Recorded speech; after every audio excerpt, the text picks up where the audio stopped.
Social selling.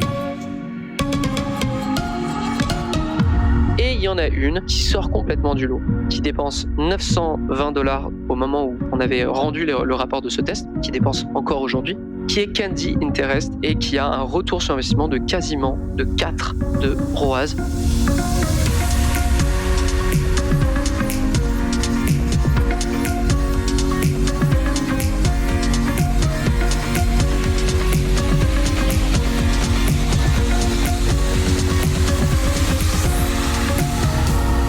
Bonjour à tous et bienvenue sur Social Selling, le podcast 100% Facebook Ads présenté par l'agence J7 Media. Nous sommes une agence spécialisée en publicité sur Facebook. On ne fait absolument que ça. On aide des infopreneurs, des e-commerce, des entreprises qui font du lead gen aussi à scaler sur Facebook Ads, à savoir augmenter leur budget, leurs dépenses sur la plateforme pour ensuite atteindre l'hyper-croissance. Si vous nous découvrez aussi, je vous encourage très vivement à aller écouter 2 épisodes dans lesquels on parle du Black Friday et de Q4, parce que c'est littéralement ce qui est en train d'arriver très très vite pour vous. C'est un épisode qui a été sorti le 20 septembre et le 23 août. On vous donne toute notre stratégie à propos de Q4. On a aussi un autre podcast, si vous ne le connaissez pas encore, qui s'appelle No Pay, No Play, et qui parle toujours de Facebook Ads, mais qui est un petit peu plus orienté pour les débutants. J7 Media, c'est aussi la J7 Academy, à savoir notre plateforme de formation pour média buyers en Facebook Ads. L'objectif, c'est que vous deveniez meilleur dans cette pratique, mais surtout que vous le restiez, parce qu'on le sait très bien, Facebook Ads, ça change énormément avec des nouveaux algorithmes, avec des nouveaux assets sur la plateforme, avec des nouvelles stratégies, etc., etc. Donc, si ça vous intéresse, j7academy.com. Et aujourd'hui, on va parler de l'escouade Facebook Ads. Alors, ceux qui ne connaissent pas l'escouade Facebook Ads, c'est notre newsletter. Tous les lundis, on vous envoie un email gratuit avec une optimisation, un test qui a porté ses fruits dans les X derniers jours chez J7 Media et ses clients. Et on vous explique quel a été le test, pourquoi on l'a fait et surtout, qu'est-ce que vous pouvez en tirer comme leçon et si même d'ailleurs, vous pouvez dupliquer le test et l'utiliser pour vous-même. Et comme à chaque début de mois, on fait un peu une rétrospective de tous les tests qu'on a fait sur le mois passé. En l'occurrence, là, on va faire un peu le retour de l'escouade Facebook Ads sur le mois de novembre. Et dans cet épisode, on va parler de 4 tests. On va parler d'une fonctionnalité parfaite sur Lifetime, qui est un service tiers qu'on utilise dans notre reporting Facebook Ads, qui vous aidera ensuite dans vos décisions Facebook Ads et vous allez comprendre pourquoi. Ensuite, on parlera de 2 tests, un test d'audience pour un infopreneur, ensuite un test d'audience pour un e-commerce. Et pour terminer, on parlera d'un test produit, donc pour un e-commerce, en partant d'une analyse Shopify qu'on a fait. Je vous propose de commencer directement avec le tout premier test. Dernièrement, on a posté un contenu tellement technique sur la J7 Academy qu'on a souhaité vous le partager afin que vous en profitiez. Ce test va parler d'offres, mais c'est plus large que ça. En fait, on est chez un e-commerce et ce dernier a plusieurs produits phares qui se vendent très bien. L'un de ces produits coûte plus cher que les autres et nous permet d'obtenir un bien meilleur ROAS, à savoir retour sur investissement, avec nos campagnes. Ce produit, on l'appellera le produit A. Maintenant, la question essentielle à se poser est: est-ce que ça nous sert vraiment à quelque chose d'avoir un produit qui apporte un gros ROAS au début de l'expérience avec ce e-commerce? Est-ce qu'il n'y a pas une autre métrique plus intéressante à regarder? Pour le savoir, on va faire le comparatif entre le produit A et le produit B, qui sont tous les deux des best-sellers. Le produit A coûte plusieurs centaines de dollars et apporte plus de $100 de profit à chaque achat. Le produit B coûte moins de $70 et offre un profit d'une vingtaine de dollars. Et il faut savoir que chez J7 Media, on utilise très souvent des SaaS tiers, c'est-à-dire des services tiers pour améliorer un peu nos prises de décision, notre tracking, notre reporting. Et notamment, Lifetime, qu'on coupe facilement avec un Shopify. Lorsqu'on utilise ce SaaS, il existe une métrique excessivement intéressante nommée le repurchase rate. Grossièrement, est-ce qu'une personne qui achète X ou Y produit va racheter dans les jours et les mois qui suivent? Et ça va nous donner un taux. Et voyons voir ce que ça donne avec nos 2 produits. Le produit A, le repurchase rate, sur les 30 jours après la première transaction, on a un taux de 8,2%. C'est-à-dire que sur toutes les personnes qui ont acheté ce produit, 8,2% de ces personnes reviennent dans les 30 prochains jours pour réacheter. Dans les 90 prochains jours, on est à 17,9%. Dans les 180 derniers jours, on est à 19,5%. Et dans les 365 derniers jours, donc l'année au complète, on est à 17,9%. Le produit B, pour le coup, on commence les 30 jours avec 13%, 90 jours, 28%, 180 jours, 35%, et dans les 365 derniers jours, 42%. On pourrait expliquer ces résultats d'une multitude de façons. Mais ce qui ne change pas, c'est que les gens qui achètent le produit B reviennent beaucoup plus que ceux qui achètent le produit A. Ce qui nous permet de les upseller, ce qui nous permet d'augmenter la valeur long terme d'un client. Et partant du principe que ça nous coûte beaucoup moins cher de rejoindre un client existant, notamment grâce à l'emailing qu'on vous recommande chaudement, ça coûte moins cher que de convaincre un prospect qui ne vous connaît pas et qu'on essaye de convaincre à ce qu'il nous rejoigne, à ce qu'il achète notre produit. Bien, en partant de ce principe, vous pouvez vous poser cette question qui orientera vos campagnes Facebook Ads par la suite. Est-ce que je cherche un gros ROAS une seule fois ou est-ce que je cherche une lifetime value plus importante à long terme? À vous de nous le dire. Nous, on a une petite réponse à ce propos. Test suivant. Nous sommes chez un infopreneur et sa campagne consiste à proposer un webinaire gratuit en rediffusion. Jusqu'ici, tout va bien avec sa campagne, et passé 17 jours après lancement, eh bien, elle commence à montrer des signes inquiétants. En fait, on observe des pics dans le prix du lead qui le fait passer. Alors, au début, on était autour des 10, 12 euros, de 10 à 20 euros, alors que rien ne change dans la campagne. Ok ? Donc, on avait une campagne stable. 17 jours après, cette campagne, elle commence à avoir des hauts et des bas et ça devient n'importe quoi. Plusieurs optimisations sont mises en place. On va même jusqu'à descendre le budget de la campagne car c'est notre plus grosse campagne pour ce projet. Il faut savoir que baisser le budget d'une campagne Facebook Ads peut être une optimisation lorsqu'on a trop scalé. C'est-à-dire que lorsqu'on a trop augmenté le budget, la campagne devient folle. Redescendre le budget peut nous permettre de récupérer la campagne et de ne pas la couper. Mais, en fait, ce qu'on comprend surtout, c'est qu'en parallèle de cette campagne, on en avait lancé une autre au courant août. Ce qui pourrait expliquer, avec le recul, ce changement dans les performances de la première. D'ailleurs, petit conseil, si jamais vous voulez vraiment bien suivre les performances de votre compte, parce que très souvent, sur la J7 Academy notamment, qui est notre plateforme et notre écosystème pour aider des média buyers à s'améliorer, ils nous posent plein de fois des questions sur le groupe Slack qu'on a créé pour l'occasion. Ils nous disent depuis 1 ou 2 jours, j'ai des ventes qui sont pas terribles. Qu'est-ce que je fais? Est-ce que je dois arrêter ma campagne? Le point, c'est qu'il y a plusieurs façons de voir une campagne. D'abord sur les 7 derniers jours et 14 derniers jours aussi, dépendamment de l'attribution et le cycle de vente. C'est-à-dire que si ça vous prend 28 jours pour convertir quelqu'un à acheter votre produit, c'est certain que regarder jour après jour votre campagne, ça n'a aucun sens. Il faut avoir une espèce de moyenne un peu plus longue et ensuite prendre des décisions vis-à-vis des tendances. Donc ça, c'est quelque chose que je vous encourage, c'est vous regardez sur des moyennes de 7, 14 jours, vous regardez après sur des moyennes de 4, 5 jours et ensuite vous regardez jour après jour. Mais ne prenez pas des décisions hâtives juste parce que un jour après l'autre, il n'y a pas eu de vente. Ok ? Ne coupez pas votre campagne. Il est probable que Facebook finalement fait des moyennes. En l'occurrence, vous risqueriez de couper votre campagne beaucoup trop tôt, alors que ça arrive. Parfois, il y a un jour où ça fonctionne et l'autre jour va beaucoup plus fonctionner. Et c'est la moyenne qu'on regarde. Donc, je reviens à notre test. Donc, au lieu de simplement couper notre autre campagne, notre campagne de test qu'on avait lancée courant août au profit de la principale, on a finalement, nous, décidé de capitaliser dessus. Pourquoi? Eh bien, c'est simple. Dans la campagne principale, on avait déjà identifié la meilleure publicité possible. Elle était aux alentours de 12 euros le lead. Elle avait dépensé presque 1000 euros seulement sur cette publicité. Et comme on le sait, cette campagne principale, elle avait du plomb dans l'aile et malgré nos optimisations, ça fonctionnait plus tant. Donc, on a vraiment on a fait le parti pris de prendre cette publicité et dans notre nouvelle campagne de test, d'aller tester seulement des audiences avec cette publicité. Notre nouvelle campagne se met à tester pas moins de 8 audiences différentes avec une mise de départ de $20 par jour qui est l'équivalent à peu près de 2 fois notre CPA cible. C'est-à-dire que lorsqu'on part en test, on regarde quel est notre CPA moyen. Là, en l'occurrence, c'était entre 10 et 12 euros. Eh bien, notre budget pour tester chaque audience sera au moins 20 euros par jour. Et on trouve rapidement une pépite, en fait. Après 1300, quasiment 1400 euros dépensés, on a une audience qui sort du lot et qui nous affiche un coût par lead de 8,69 euros. Quand on était à 14 euros sur l'intégralité de notre autre campagne. Okay ? Donc, ça veut dire que parfois, vos éléments actifs ont besoin de renouveau. Et c'est exactement ce qu'on allait chercher avec ce test. En prenant des visuels qui avaient très bien fonctionné avec beaucoup de volume, parce que vous pouvez avoir des visuels qui fonctionnent bien, mais il y a tellement peu de volume qu'au final, si vous commencez à tester ailleurs, ça ne marche pas. Là, on avait une preuve de succès avec ça. Et on est parti chercher des bassins d'audience différentes pour en trouver un, justement, qui semble super bien fonctionnel, sachant qu'on utilisait très souvent des audiences lookalike. Eh bien là, celle qui a super bien fonctionné, c'était un intérêt. D'ailleurs, autre conseil que je vous donne, ne testez pas des gros bassins d'intérêt avec 5, 6, 7 intérêts ensemble parce que ça ne fonctionne pas. Vous ne saurez jamais pourquoi ça n'a pas fonctionné. Est-ce que c'est parce qu'il y avait l'intérêt A? Est-ce que c'est parce que l'intérêt B ne fonctionnait pas? Ou est-ce que il y avait plusieurs intérêts qui ont miné complètement votre résultat? Bref, essayez toujours d'isoler des intérêts quand vous les testez. Ensuite, deuxième conseil qu'on a pu sortir avec ça, c'est ne coupez jamais une campagne avant de l'avoir battue. Vous ne savez jamais ce que vous retrouvez de l'autre côté.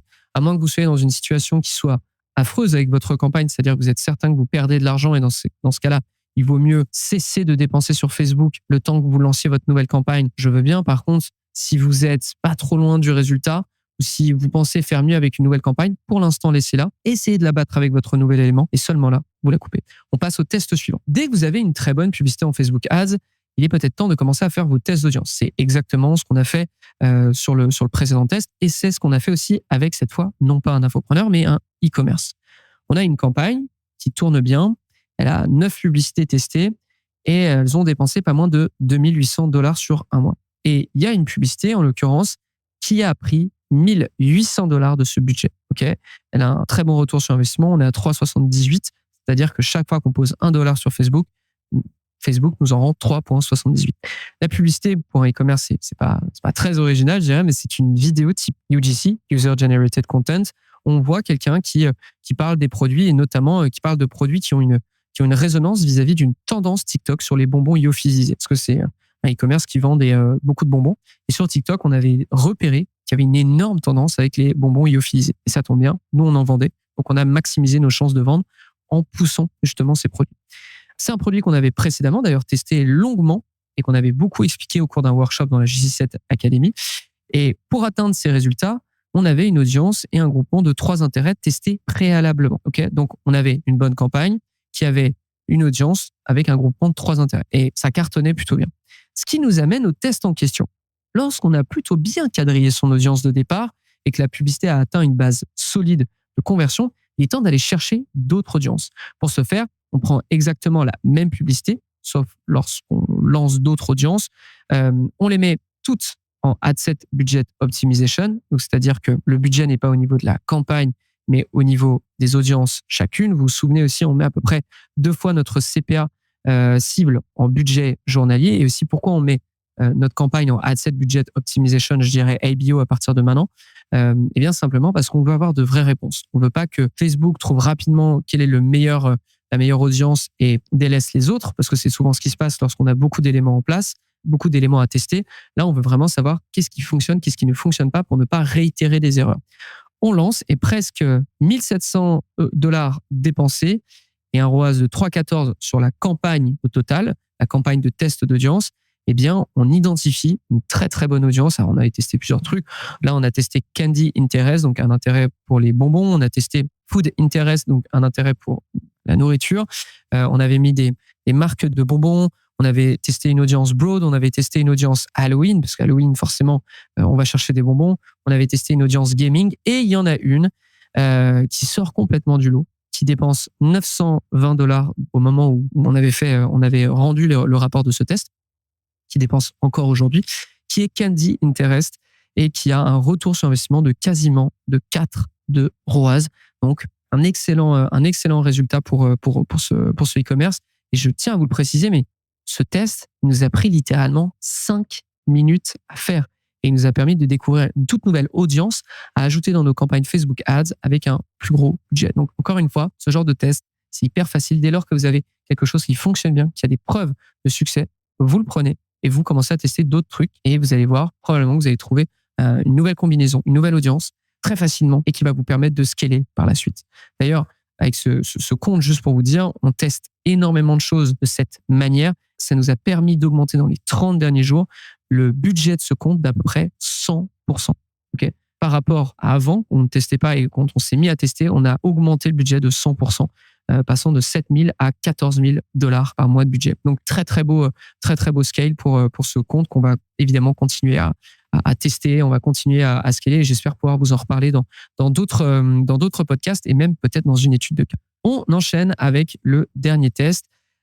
Parfois, c'est particulièrement simple d'optimiser une campagne Facebook Ads. Dernièrement, on avait subi une bonne augmentation des coûts par achat chez un e-commerce, surtout sur l'une de ces campagnes avec le plus de dépenses. Et si vous êtes un e-commerce, sans surprise, vous devez probablement savoir ce que c'est cette campagne. C'est une Advantage Plus.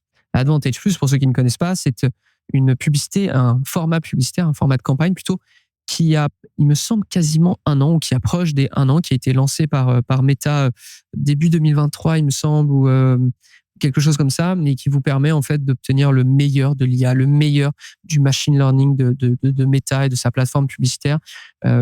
Très, très, très, très nombreux comptes e-commerce qu'on gère ont un budget dédié à une Advantage Plus, et si ce n'est d'ailleurs le plus gros budget du compte est sur l'Advantage Plus. Donc, je reviens un peu à notre test et on observe que, en l'occurrence, cette Advantage Plus est celle qui a le plus de budget. Et sur le mois de juin et de juillet, cette campagne, elle avait dépensé pas moins de 62% du budget global. Pourtant, son CPA était loin d'être intéressant pour nous.